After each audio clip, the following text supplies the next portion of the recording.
l'émission Parole de femmes. Nous sommes toujours dans notre première semaine de l'année, une semaine pour prendre de bonnes résolutions, de bonnes décisions. Et celle que nous avons prise, c'est celle d'aimer Dieu de tout notre cœur. Et nous sommes avec Jérémy. Bonjour Jérémy, vous allez bien ? Bonjour Annabelle, très bien, merci et vous. Oui, très bien. Vous êtes splendide. C'est un vrai plaisir de vous recevoir sur notre plateau Parole de femmes. Continue, réponds. C'est un plaisir pour moi aussi. On pourrait se rencontrer après l'émission. Allez, hop, c'est bon. T'avais raison, Réli, il aurait fallu arrêter avant, la blague est allée trop loin. Donc, bonjour Jérémy, tu es là pour nous parler de ton livre L'amour injuste. L'amour injuste qui, je le rappelle, est disponible sur ton site amourinjuste.com.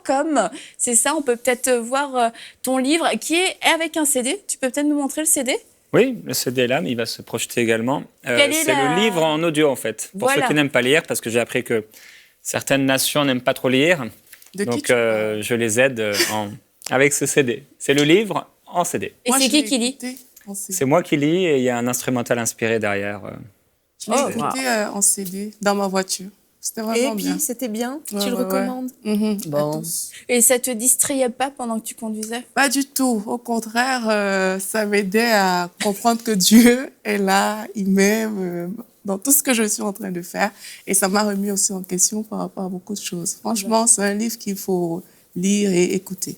Je ne m'attendais pas à une aussi bonne réponse, Aurélie. Merci beaucoup pour le témoignage d'Aurélie. Aujourd'hui, nous parlons de l'adoration. Comment aimer Dieu avec notre adoration ? Alors, je te pose la question.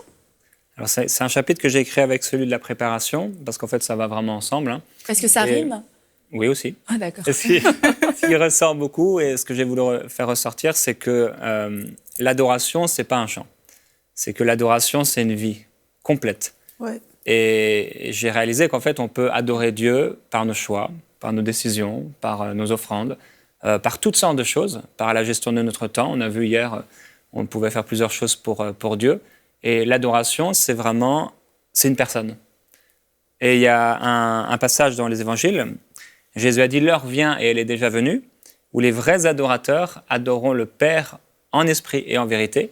Et c'est de tels adorateurs que Dieu recherche. » Et quelqu'un a dit à juste titre que Dieu ne recherche pas l'adoration, mais avant tout, il recherche l'adorateur.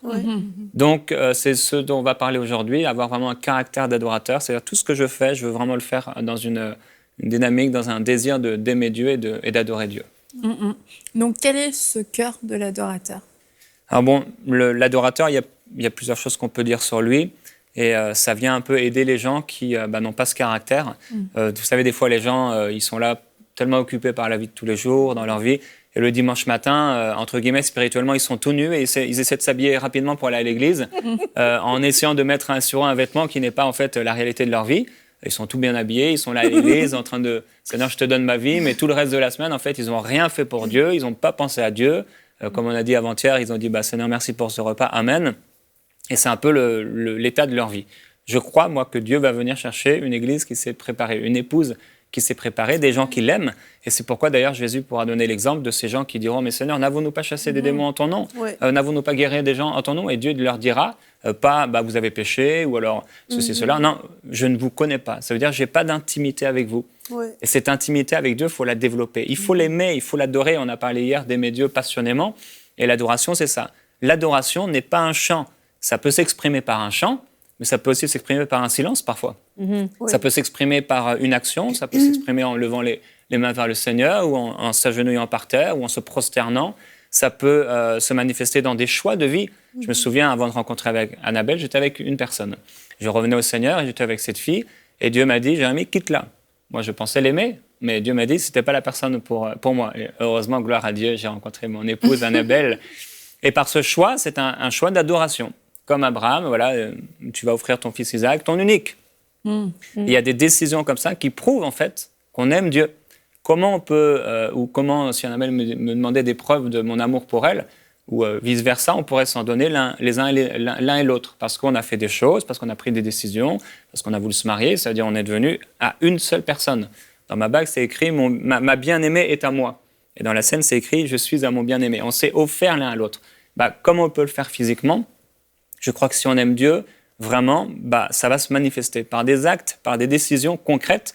Le fait de se rassembler, par exemple, dans une église locale, c'est normalement quelque chose qui devrait être poussé par l'amour, fait par amour.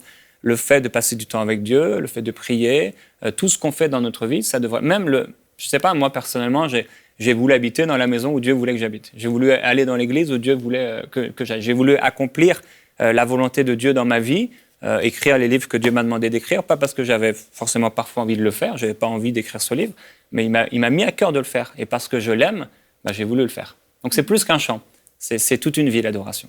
Donc au final, une vraie adoration, c'est de l'obéissance. Oui. Ah ouais, ça avait pas l'air comme ça avec le titre de l'émission. T'es déçue, Annabelle? Non, pas du tout. Allons-y. Donc, Mathilde, es-tu d'accord avec ça? Ah, tout à fait. L'adoration, pour moi aussi, ça vient d'un cœur reconnaissant. Et quand je suis reconnaissante, je peux adorer vraiment facilement mon Dieu. Et je pense qu'aussi, on parle de reconnaître que juste Dieu est là à chaque jour de notre vie. Des fois, comme j'ai vraiment aimé ton illustration, les gens arrivent le dimanche matin, c'est bon. ils sont, ils s'habillent très très vite parce que finalement ils étaient nus. Et dans le fond, une vraie vie, une vie d'adoration, c'est vraiment de se revêtir de la personne de Christ. C'est de toujours avoir conscience que Jésus est là. Et vraiment, pour moi, une vie d'adoration, c'est vraiment de jamais oublier que Dieu est là. Et si j'oublie jamais que Dieu est là, je suis reconnaissante pour sa présence. Je suis reconnaissante pour qui il est dans ma vie. Et puis, mes choix vont se transmettre. Je vais être obéissante parce que je suis consciente que Dieu est là et je veux pas lui déplaire. Et donc, tous mes choix vont être influencée par le fait que je suis consciente de la présence de Dieu et quand je suis consciente de la présence de Dieu, pour moi, c'est une forme d'adoration. C'est que ma vie lui appartient, c'est que c'est qu'il est au cœur de ma vie. Et puis, pour moi, c'est ça, l'adoration. Donc, c'est comme tu dis, c'est pas un chant. C'est une vie abandonnée. C'est une vie c'est un cœur qui est toujours conscient que Dieu est présent. Qu'est-ce que Dieu fait pour moi? C'est de la reconnaissance. Et mon cœur de reconnaissance va faire monter vraiment des gestes d'obéissance. Mes choix vont refléter vraiment mon amour et mon adoration. Là, moi, je ne savais pas ça au début de ma vie chrétienne. Je ne savais pas que l'adoration, c'était une vie. Je pensais vraiment qu'on dit louange, adoration, c'est le moment dans le culte, là. Vous voyez, au début, quand on loue, on adore. On tape les mains. Voilà, c'est ça. Et puis, on prend des positions aussi. Et là, j'ai lu un livre, je pense que c'était Une vie motivée par l'essentiel.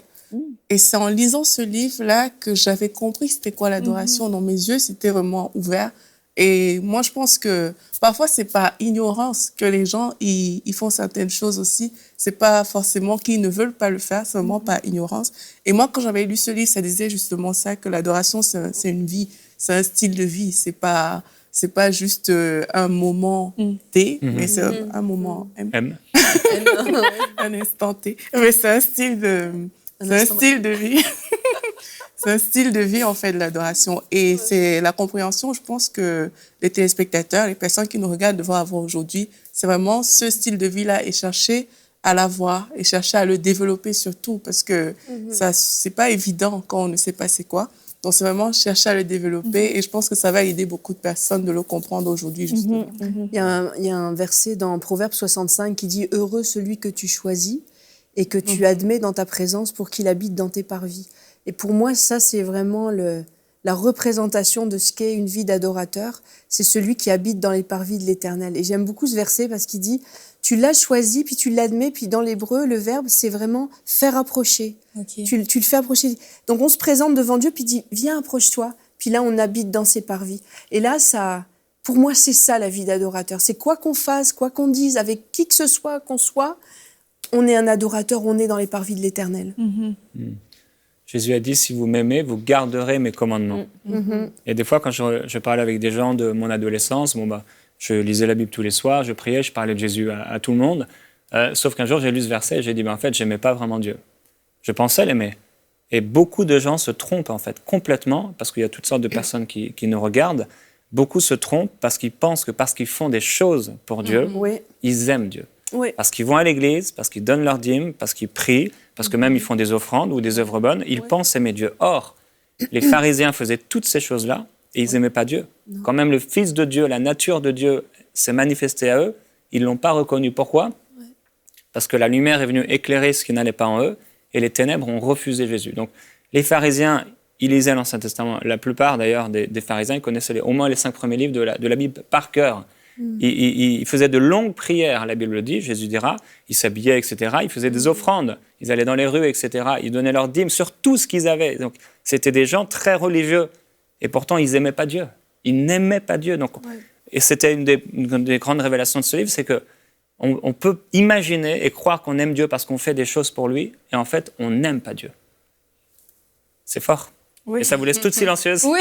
Mais en fait, l'adoration, une vie d'adoration, c'est une attitude de cœur. Ouais. Parce que, comme tu dis, ces pharisiens étaient remplis d'œuvres supposément bonnes selon leur loi, Méchanceté aussi. Ben oui. mais la méchanceté de leur cœur était si profonde que ça se reflétait, en fait, d'une manière avec toutes sortes de religiosité et une haine pour ceux qui aimaient juste profondément Dieu. Donc, des fois, les gens qui nous écoutent peuvent peut-être penser qu'ils ne sont pas assez pieux ou pas assez si, mais en fait, vraiment, c'est comparativement à des standards humains ou de religiosité. Mais dans le fond, ce que Dieu recherche, c'est un cœur qui l'aime par-dessus tout. Ouais. Et si mon cœur l'aime par-dessus tout, ma vie va refléter cet amour. Les choix que je vais prendre Exact. vont refléter cet amour. Le temps que je vais prendre va refléter cet amour. Le travail que je vais choisir va refléter mon amour pour Dieu. C'est ça. Tous mes loisirs vont refléter mon amour pour Dieu. Le choix de mon époux, de mon épouse, tout dépendant, si vous êtes un homme ou une femme qui nous écoute, va représenter mon amour pour Dieu. Donc, toute ma vie va être centrée autour de mon amour pour Dieu parce que j'aime Dieu, je vais faire ce qui lui plaît. Comme tu disais, je voulais être dans la maison qu'il m'a choisi. Je voulais faire j'ai écrit ce livre parce que Dieu m'a dit de le faire. Eh bien, dans le fond, notre vie, Dieu a un plan spécifique et c'est à nous vraiment de chercher ce que Dieu veut, qu'est-ce qui va lui plaire. Et puis, je crois vraiment que Dieu dépose. Moi, la première prière que je faisais, toujours au début de ma vie chrétienne, c'était vraiment Seigneur, je veux avoir ton cœur. Je veux que mon cœur batte au rythme du tien. Et j'ai jamais oublié cette prière parce que je me disais, si mon cœur bat au rythme du cœur du Père, ma vie, ça va juste être un parfum, ça va juste... Toute ma vie, je savais pas où je m'en allais. Mais si ma vie, mon cœur bat au rythme de son cœur, je sais que ma vie, je me tromperai pas. J'avais tellement peur de me tromper. Mais si notre cœur bat au rythme du sien, on peut pas se tromper d'arrêt. Tu peux pas te tromper dans les choix que tu vas prendre, dans les amis que tu vas choisir, dans le choix de carrière que tu vas prendre, l'église où tu vas aller, parce que ça va être le choix de Dieu, ça sera pas ton choix. Ça va être le choix de Dieu. C'est ça qui est important. Je suis encore plus silencieux, tu vois. Si on veut donner une pensée un peu de l'adorateur, l'apôtre Paul en parle dans 1 Corinthiens. Il dit « Ce que je veux dire, frères et sœurs, c'est que le temps est court. Désormais que ceux qui ont une femme soient comme s'ils n'en avaient pas. Ceux qui pleurent comme s'ils ne pleuraient pas. Ceux qui se réjouissent comme s'ils ne se réjouissaient pas. Ceux qui achètent comme s'ils ne possédaient pas. Et ceux qui jouissent de ce monde comme s'ils n'en jouissaient pas, parce que le monde dans sa forme actuelle passe. Or, je voudrais que vous soyez sans inquiétude. » Après, il explique que celui qui est marié, il se préoccupe de comment il peut plaire à sa femme et vice-versa. Celui qui a beaucoup d'affaires aussi, on est tellement préoccupé. Et il dit, tout ça, je vous le dis, pas pour vous tendre un piège. Ça veut dire pas pour mettre une loi sur vous et vous soyez tout en train de vous dire, ce que je fais, c'est bien ou pas. C'est vraiment fort ce que tu as partagé, Mathilde. Il dit, c'est pour vous porter à ce qui est bien, séant et propre, à vous attacher au Seigneur sans distraction. C'est ça, exactement. C'est un peu ce qu'on a dit hier au niveau de cette préparation. C'est que tout ce qu'on a, on peut être marié, on peut pleurer, on peut avoir des biens, on peut même acheter ici, c'est pas un problème. Même on peut jouir du monde. Il dit que c'est pas un problème. Par contre, c'est pas ces choses qui nous nourrissent. C'est pas pour ça qu'on vit. On vit pas pour une épouse, on vit pas pour des enfants, on vit pas pour des biens, on vit pas pour le monde, on vit pour Dieu. L'adorateur, il est focalisé pas sur lui, il est focalisé sur Dieu.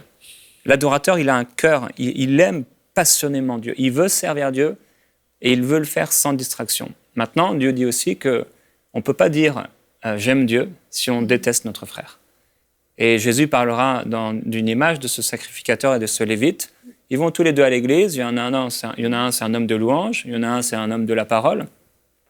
Il y a un gars qui est comme ça dans le fossé à côté d'eux et ils passent. Ils sont trop occupés dans leur truc religieux. Jésus dit, mais ça, c'est pas ça la vraie foi. C'est pas ça la vraie adoration.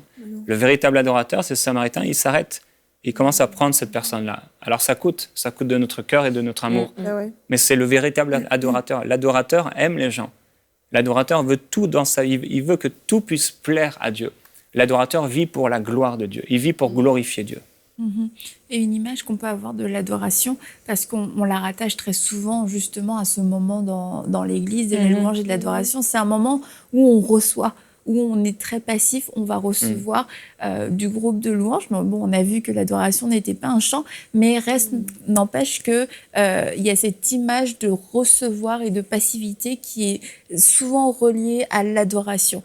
Or, l'adoration, on l'a compris, est quelque chose qui vient de nous. C'est quelque chose que nous offrons à Dieu. Et je ne sais pas si c'est dans cette partie-là, dans ce chapitre-là, que tu parles de Saül et David, que tu donnes la différence entre Saül et David, que Saül avait besoin de David, avait besoin d'un accompagnement pour adorer.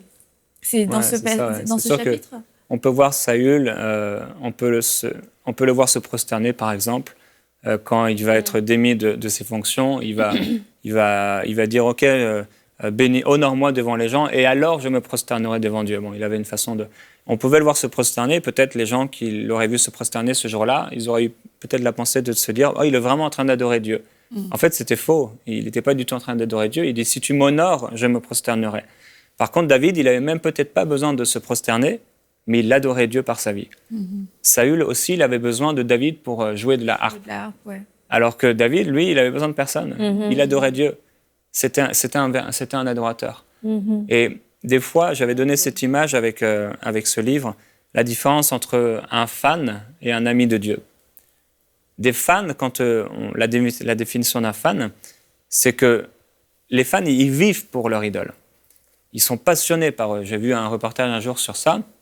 Il y avait un homme qui est mort dernièrement, qui était adulé par un couple, et le couple, mais il vivait pour lui, pour cet homme-là. Ils avaient des posters de lui, ils avaient des affiches de lui. Le gars, il montrait fièrement qu'un jour, il avait signé un CD ou je ne sais pas trop quoi. Ils prenaient tout leur week-end pour aller dans ses concerts. Ils avaient une caravane qui s'était achetée exprès pour être là avant tout le monde. Bref, ils vivaient pour cette idole. Le problème, c'est que cette idole ne les connaissait même pas. Et en fait, 99% des fans, l'idole ne connaît même pas cette personne. Et si il faut faire la différence, c'est que je suis juste fan de Dieu. Ça veut dire que je peux avoir les albums de Dieu, entre guillemets, j'ai des CD chrétiens, j'ai la Bible à la maison, je peux aller à l'église, comme les fans vont dans un concert. Je peux même parler de lui, comme si je le connaissais. Oh, le prédicateur a dit ceci, le pasteur a dit cela, mais qu'est-ce que Dieu t'a dit à toi? Est-ce que Dieu t'a parlé à toi? En fait, il y a des gens, ce sont juste des fans. Ce n'est pas des adorateurs. Ils connaissent des choses sur Dieu, ils entendent parler de Dieu, ils ont, entre guillemets, j'ai dit, les albums de Dieu, les livres de Dieu. Mais est-ce que Dieu vit en eux? Est-ce qu'ils adorent Dieu? C'est une grande question. J'aime bien l'expression fan ou ami de Dieu. Ah oui, bon. Ça change quelque chose. Et j'aimerais, parce que j'y pense depuis le début de l'émission, quand même adresser un point par rapport aux gens qui font partie de groupes de louanges et d'adoration, parce que oui, ok, l'adoration n'est pas un chant, on a compris, mais lorsqu'on fait partie d'un groupe de louanges, on est censé quand même représenter une partie de ce qu'est l'adoration, notamment l'adoration dans une église, dans un rassemblement. Et là aussi, je crois qu'il faut arrêter de se voiler la face derrière des beaux chants, de la bonne musique, des choses peut-être émotionnelles. Bon, après, tout dépend des milieux. Il y a des milieux, le fait de lever les bras, de fermer les yeux, on n'a pas l'air si spirituel que ça. Dans d'autres milieux, c'est hyper spirituel. On va même on va prophétiser, on va dire dire des choses, mais de revenir aussi à ce cœur d'adorateur sincère et authentique. Et à Bethel, ils partagent souvent cette citation, ils disent « Tu ne peux pas faire partie de l'équipe de louange si tu ne loues pas ». Si quand tu n'es pas en service, tu n'es pas en train de louer et d'adorer Dieu de tout ton cœur, tu peux pas te permettre en gros d'aller le faire sur l'estrade parce que ce serait comme une mascarade en fait. Et là, je pense que ce serait un bon moment peut-être pour adresser un ou deux conseils à des personnes qui font partie des groupes de louanges. C'est vrai que des fois, on a été même ensemble dans certaines réunions, certaines églises, et quand à peine la louange commençait, pour utiliser l'expression, ça puait. Ça sentait le péché, mais vraiment, fortement. Et les gens dégagent des atmosphères. Il y a des atmosphères de sainteté, il y a aussi des atmosphères de péché et de ténèbres. Et c'est vrai que s'il m'arrivait très souvent de ressentir que dans la louange, il y a des choses qui ne vont pas du tout. Un jour, Michael, même, il racontait qu'il était dans une église, il était en train de prêcher la parole et Dieu lui donne un message, une parole de connaissance pour quelqu'un qui avait des problèmes personnels. Et cette personne était là dans la louange quelques minutes auparavant. On peut démontrer une certaine attitude, comme dans le rêve que j'ai eu, où on était tous les mains levées vers le Seigneur, et j'ai vu cette femme qui était là, et finalement, qui n'avait pas de cœur pour Dieu. Et par rapport aux gens qui sont dans la louange, c'est vrai que c'est un bel endroit pour se cacher, et pour donner l'impression que tout va bien. Alors c'est sûr, tout le monde ne fait pas ça, bien sûr, mais il y en a qui se cachent. Il y en a qui se cachent dans ce groupe de louanges en disant je suis en train de servir Dieu. Comme les pharisiens. Les gens, mais pour eux, c'était, en tout cas pour ceux qui aimaient quand même la foi, etc., les pharisiens, c'était quand même quelque chose, quoi. Waouh, ce sont les docteurs de la loi. Ils sont habillés de blanc, ils font des bonnes œuvres. Vous voyez, regardez, ils donnent de l'argent aux gens, ils donnent leur dîme surtout. C'était assez impressionnant quand même. C'était assez, waouh, des gens, ils connaissent la parole de Dieu comme ça, ils peuvent te sortir des versets. Il y a des gens que j'ai vu sortir des versets comme ça, mais leur cœur était rempli de haine, rempli de colère, de méchanceté. Et ils n'aimaient pas Dieu, et ils n'aimaient pas non plus les gens, ils aimaient leur propre ventre. La Bible dit qu'ils avaient pour Dieu leur ventre. Ouais. Et je veux encourager les gens qui sont dans un groupe de louanges à ne plus se cacher, mais à aimer Dieu en vérité. Et parfois, il faut peut-être même aussi avoir un temps ou de mise à part, de repentance. Et je crois en la puissance de la repentance. La repentance est vraiment puissante pour quelqu'un, que ce soit dans un groupe de louanges ou pas. Et pendant cette semaine, c'est une occasion super favorable en ce début d'année de dire au Seigneur, c'est vrai, je ne te consacre pas mon temps. C'est vrai, je suis peut-être juste un fan de toi. C'est vrai, je ne t'aime peut-être pas vraiment comme il faudrait. C'est vrai, je ne me prépare pas, je vis comme n'importe qui.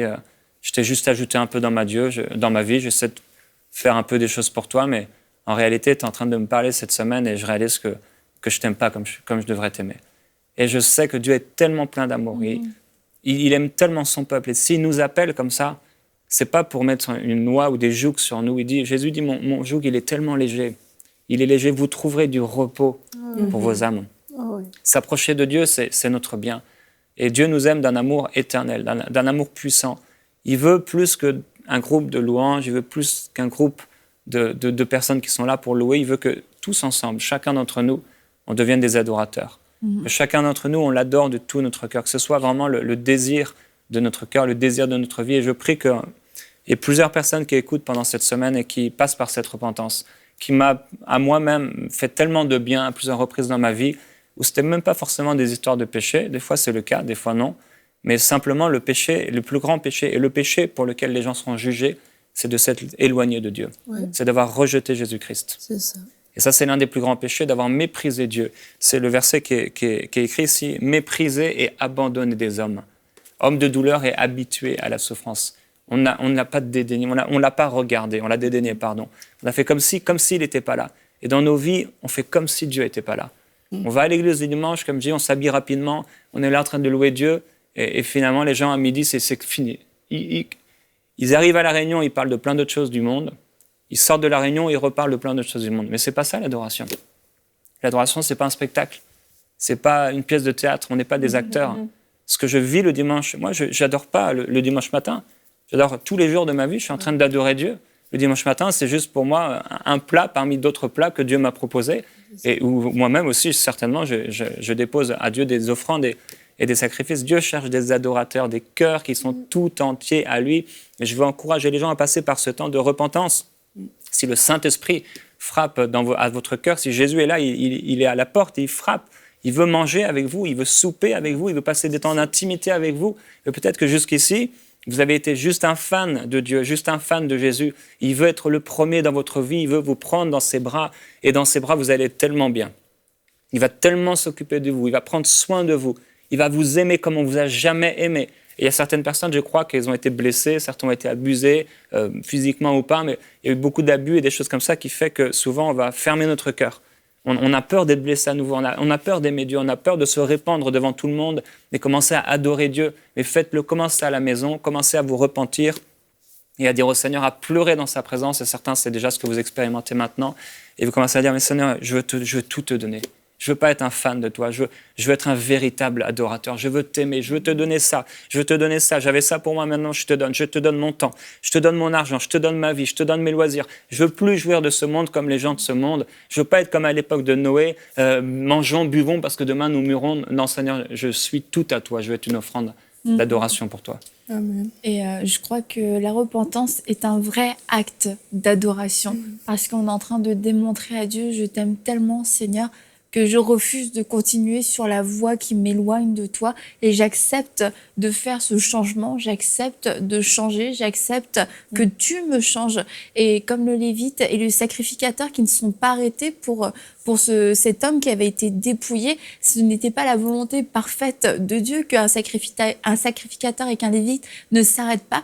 Ils auraient pu faire demi-tour, ils avaient cette possibilité, ils avaient cette opportunité et ça aurait toucher le cœur de Dieu. Et ne soyons pas comme ces sacrificateurs et ces lévites. Ah, je suis passé, c'est trop tard. Vous pouvez encore faire demi-tour. Offrez cette repentance comme un acte d'adoration. Un acte d'adoration. Dépouillez-vous de tout ce qui est secondaire pour revenir dans un cœur à cœur avec Dieu. Revenir, comme Mathilde l'a dit, et faites cette prière que mon cœur batte au rythme du tien. Que je sache ce qu'il y a dans ton cœur. Que tu puisses me communiquer tes secrets. Et Jérémie l'a dit, choisissez d'être un ami. Dieu révèle ses secrets. Dieu partage ses secrets à ses amis et pas à des fans, pas à la foule. Il choisit un cercle intime avec qui il va pouvoir parler, avec qui il va pouvoir